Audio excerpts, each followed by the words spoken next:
So, 3 months ago, I put up a poll.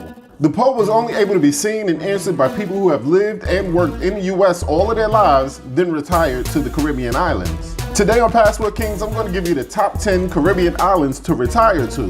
Plus, I'll share a few comments that was left about each of these tropical paradises. Engage.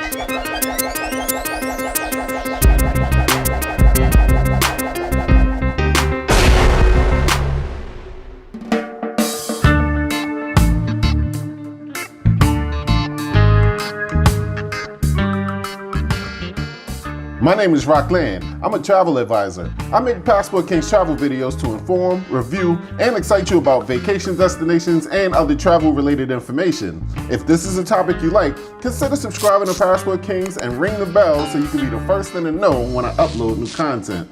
Number 10, Grenada. After working non-stop for 20 to 40 years, people want a completely different environment when they retire. The estimated cost of living is about $1,600 according to Expatistan.com. Grenada is very close to the perfect mix of affordability and safety. Grenada has miles and miles of breathtaking beaches. One retiree said the biggest challenge that he's seen for most retirees that come down to live is isolation. He says the solution for that is to meditate, go for walks, learn a new language, write, have dinner with friends, or do adventures that the tourists usually do, like Tri-Island Chocolate Factory and Belmont Estates. Number 9, St. Lucia. St. Lucia's real estate market has some tremendous opportunities. There is no restriction on foreign buyers acquiring real estate in St. Lucia. Single-family homes can be bought at around $160K. And if you're really a baller, villas and high-end resorts where many live could cost you in the millions. Each US dollar is about 2.65 Eastern Caribbean dollars. Tennis, cricket, and football are what most people spend most of their day doing in St. Lucia. St. Lucia is absolutely beautiful and has the only drive-in volcano in the world. You'll also have access to beaches, waterfalls, mineral baths, nature trails, and an awesome nightlife. Number 8, Antigua. Be ready to eat a lot of fungi, saltfish, ducana, sugar cake, and pepper pot. Barbuda, Antigua's little sister island, had 90% of property damage when Hurricane Irma hit in September of 2017. Almost all of Barbuda's residents moved to Antigua, and a lot of them just stayed. To live comfortably in Antigua will cost you about $1,500 to $2,000 a month. A lot of videos about Antigua on the net will only show you hotels instead of the actual living quarters. A great idea would be to book your trip to Antigua later this year. And of course, use PassportKings.com using the link above to book your trip. While there, take a guided tour through St. John's and check out all the beauty you'll be getting yourself into. Number 7, Belize. The cost of living in Belize is about $1,650 a month. One very important thing to consider when moving to any island is island safety. Ambergris Caye, Belize wins in every single category like cost of living when it comes to this great place to retire, except for one, crime. There's no point of living in paradise if you have to keep yourself surrounded by large walls and barbed wire. According to travel.state.gov, the advisory is yellow, which means exercise increased caution. Yellow alert is not anywhere close to the worst warning that an island can get. Actually, I hate to even report it because there's always someone who lives in a super dangerous city in the US but will use a travel advisory to badmouth an island. Most times, they will have a much better chance of survival on the island. Belize has great safe parts and not so safe parts. A great idea when you visit is to see if the houses have bars on the windows. Number 6, the Commonwealth of Dominica. Dominica is really beautiful, but like Barbuda, Dominica is also recovering from hurricanes from 2 years ago. If you enjoy nature, hiking, lakes, rivers, waterfalls, scuba diving, and partying, then Dominica is the place for you. There are lots of big beach reggae parties, and it has 365 rivers, waterfalls, and rainforests with some of the highest mountains in the Caribbean. The cost of living for a single person is close to $700 a month, excluding rent. Now make sure you stay to the end of the video so you can download my free ebook called Make Money Online So You Can Travel More. And if you haven't yet, hit the subscribe button. Number 5. Well, before I get to number 5, I want to give an honorable mention. This is one you may have not considered to retire. Key West, Florida. As you know, Key West is still in the States, but it is so far south from Florida that it enjoys all the benefits you will get from moving to the islands, but without any of the hassles. If you are one of the people who are unable to get a passport, retiring to an island in paradise is not impossible. A little trip right across the highway that connects the islands will have you back in mainland Florida within a reasonable amount of time. You also get all the medical facilities, shops, and amenities of a US state. It may be boring to talk about, but it's a great option. Number 5, the Dominican Republic. I had the pleasure of talking to a fellow YouTuber, Taylor Made Dreams, right before he retired to the DR. I remember one quote he said that really stood out. He was very happy that he knew that just being a visitor was coming to an end.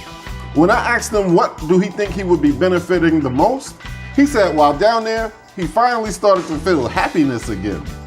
The last time I spoke to him, he owns a home in Sosua, so he can tell you everything there is to know about retiring in the Dominican Republic. Number 4, Barbados. Being happy but also safe on an island for the rest of your life can be done all over the Caribbean these days, but it's especially true in Barbados. This is really a gold mine when you take the cost of living into consideration. But on the other hand, Barbados can be pretty expensive.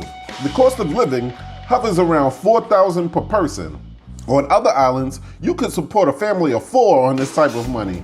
But if your retirement nest egg can afford it, it's a much better deal than spending $4,000 a month in the States. The crop over celebration is also legendary. Number 3, Jamaica. The first time you hear Jamaica talk, you're gonna be like, ain't no possible way that's a real language. But after being around them for a little while, you'll start to pick up patois pretty quickly. Communicating your wants and needs when first going to settle in a new island is far more important than anyone thinks. Patois is English-based, so communication will be fine. One retiree who is finding it very easy to integrate into Jamaica said, the food can be described as unbelievably good. And just visiting Jamaica will add a few years to your life. I happen to agree. I have 2 videos about my visits to Jamaica that I'm linking above. Go watch those next. Number 2, Trinidad and Tobago. One responder said the food may just be better than Jamaica. Trinidad is an English-speaking island, nice hospitals, stores, bilingual schools, and great beaches. I've noticed that most of the people who get my free ebook called Make Money Online So You Can Travel More, that you can download for free just by joining my mailing list, say that they were more interested in hearing about how to make money and travel more so they could get to Trinidad and Tobago. The carnival here is almost as famous as the one in Brazil. The cost of living in Trinidad is $985, excluding your rent, of course. And the average home is about $130,000. These islands would have been number 1 if not for number 1, Panama. Technically, some won't consider this the Caribbean, and some will point out that it's not even an island, but a part of Central America. Panama has a Pacific side and it also has a Caribbean side. And on that side is Isla Colón. This is the ultimate paradise when deciding what to do with your 401k that you saved your whole life. Your savings will go a long way. Living on this island of the Bocas del Toro province will be about $400,000. But consider that that amount will get you a 3,000 to 4,000 square feet duplex right on the Caribbean Sea and give you a postcard looking view. You could go cheap and get an apartment between $200,000 and $249,000, but even that will put you in a high rise with a floor to ceiling window with breathtaking views, especially if you get a high floor. The only other thing you might need is a boat. I got so many comments about this island that I decided to book a trip there for next year, so I could see what all the hype was about. Now my team and I would love to meet you in Atlanta at 7 p.m. We want to properly introduce you to Planet Marketing and IntelliTravel. We work from home full-time and some even part-time after their day jobs in the travel industry. Use the info on this flyer to attend. There is no pressure and exactly 60 minutes of powerful info. And trust me, it's a no-brainer. If you're not in Atlanta, chances are we have live presentations in a city near you, so contact me. Now, are you going to retire to one of the islands when you finish working? Tell me your plans in the comment section below. I love reading that. And check out the entire playlist that I have dedicated to all the islands here. So when you go to plant your final flag, you already have all the intel like a king. A passport king. Peace.